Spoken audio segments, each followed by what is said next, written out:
विदर्भाकडे आणि विदर्भातलं चित्र काय होतं ते आपण एका बाजूला पाहूया आणि त्याचबरोबर अमर काणे आमचे प्रतिनिधी आपल्या बरोबर जोडले जातात. अमरकडून जाणून घेऊया काय नेमकी सगळी परिस्थिती होती. त्याआधी महत्त्वाची बातमी आपण पाहूया विदर्भातली. महा एक्झिट पोलनुसार विदर्भातही भाजप हा मोठा पक्ष आहे आणि पोलनुसार विदर्भात भाजपची 61 ठिकाणी आपल्याला सत्ता येताना पाहायला मिळते. अंदाज आहे हा शिवसेनेची 7 आणि राष्ट्रवादीचे 5 ठिकाणी सत्ता येईल असा अंदाज आहे. तर काँग्रेसचा 19 नगर परिषदांवर झेंडा फडकेल असा एक अंदाज आहे. त्यामुळे विदर्भात सुद्धा भाजप मोठ्या प्रमाणात मुसंडी मारताना आपल्याला पाहायला मिळतोय. 61 ठिकाणी भाजप विजयी होण्याचा हा अंदाज आहे आणि आमचे प्रतिनिधी अमर काणे सध्या आपल्या बरोबर जोडले जातात. एकदा आपण एका नजरेमध्ये ही आकडेवारी सुद्धा पाहूया.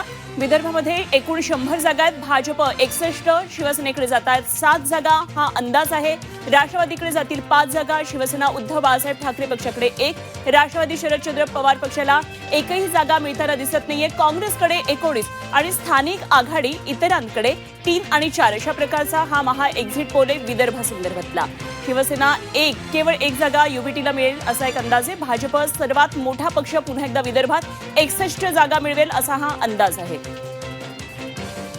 तर विदर्भातल्या या चित्राविषयी आणखी सविस्तर स्पष्ट जाणून घेऊया, यातले तपशील जाणून घेऊया. आमचे प्रतिनिधी अमर काणे आपल्या बरोबर जोडले गेलेले आहेत नागपूरमधून. अमर, एकंदरीतच विदर्भामध्ये भाजप आता चांगलेच पाय रोवताना दिसतोय आणि 61 जागा 100 पैकी 61 जागा या भाजपकडे जाताना दिसतील असा हा अंदाज आहे. काय नेमकं हे चित्र सांगतंय आणि काय या आपल्या महा एक्झिट पोल नंतर तिकडे प्रतिक्रिया येतात?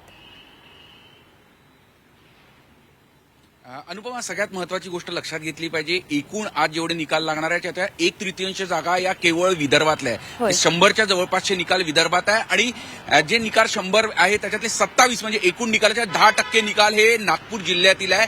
15 नागपूर जिल्ह्यात परिषद आणि पंचायत 12 अशा निकाल आहे. आणि नागपूर म्हटलं आणि विदर्भ म्हटलं की एकेकाळी काँग्रेसचा बालेकिल्ला होता, पण आता चित्र पूर्णपणे पलटलेलं आहे. आता भाजपाचा बालेकिल्ला म्हणता येईल असं चित्र संपूर्ण दिसत आहे आणि आपल्या एक्झिट पोलमधनं सुद्धा ते स्पष्ट दिसून येत आहे की भाजपाचं किती मोठ्या प्रमाणात वरचढ चढत आहे. त्यानंतर काँग्रेसला सगळ्यात जास्त जागा दिसत आहे. नागपूर जिल्ह्याचा आपण विचार करायला गेला असता मुख्यमंत्र्यांची होमपिच चंद्रशेखर बावनकुळे यांनी जोरदार अशी संपूर्ण प्रचार सांभाळलेला होता, पूर्व विदर्भातला खास करून आणि किंबहुना विदर्भातही सर्वत्र ते फिरले होते.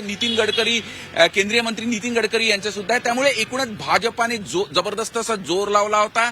सगळ्यात महत्वाचं म्हणजे या संपूर्ण लढतीमध्ये शिवसेनेने सुद्धा म्हणजे आतापर्यंत शिवसेना विदर्भात कधीच एवढी प्रचार करताना दिसली नव्हती. मात्र यावेळेला उपमुख्यमंत्री एकनाथ शिंदे स्वतः विदर्भातील अनेक ठिकाणी प्रचाराकरता पोहोचले होते.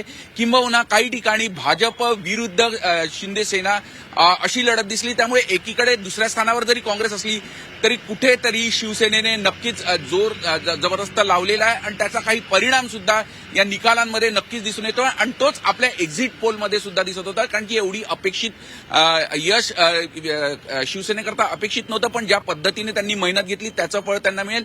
या संपूर्ण लढतीमध्ये भाजपा नक्कीच वरचढ ठरणार आहे. ज्या आपल्या एक्झिट पोलमध्ये दिसत आहे तेवढ्याच जागाच्या जवळपास संपूर्ण भाजपात जाईल आणि त्यानंतर काँग्रेसला मात्र यावेळेला पुन्हा एकदा जे दिसून आलं, काँग्रेसचं संघटन, सुसूत्रपणा, समन्वयाचा अभाव याचाच फटका काँग्रेसला या निवडणुकीत सुद्धा बसताना दिसणार आहे. अनुपमा, जो एक्झिट पोल आपण दाखवलेला आहे तसंच वातावरण अगदी ग्राउंडवर सुद्धा विदर्भात दिसून येत आहे. सगळ्यात महत्वाचं म्हणजे नागपूर जिल्ह्यात आला, तिकडे यवतमाळमध्ये सुद्धा काही काट्याच्या लढत आहे, काही आजी माजी मंत्र्यांच्या वर्ध्यात सुद्धा दिसून येत आहे आणि अमरावतीतल्या लढतींकडे सुद्धा लक्ष सगळ्यांचं राहणार आहे आणि त्यानंतर दुसरीकडे बुलढाण्याकडे सुद्धा सगळ्यांचंच लक्ष राहणार आहे.